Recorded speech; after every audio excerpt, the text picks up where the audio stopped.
be joyful in each other's company and enjoy music. So we'll have more singing.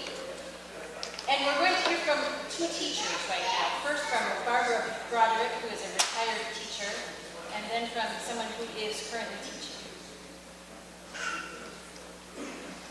Barbara!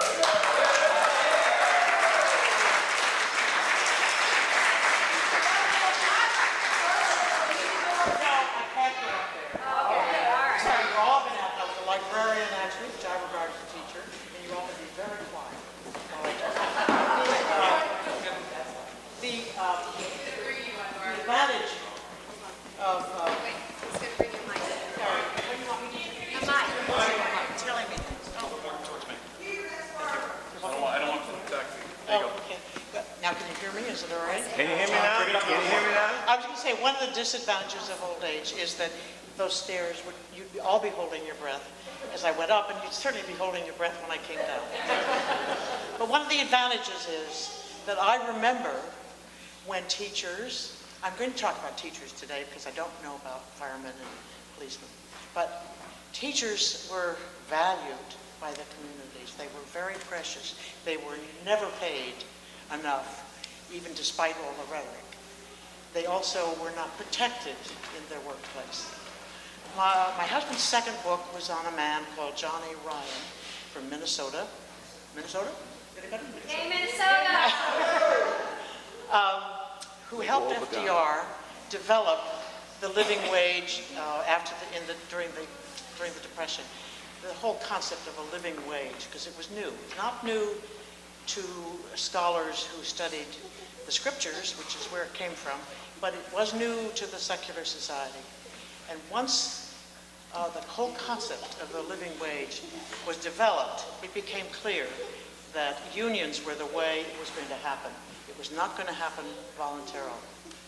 So we have unions, and they are helpful. I have a son who worked at Briggs Stratton factory until the physical part came so tough he couldn't be a union organizer anymore.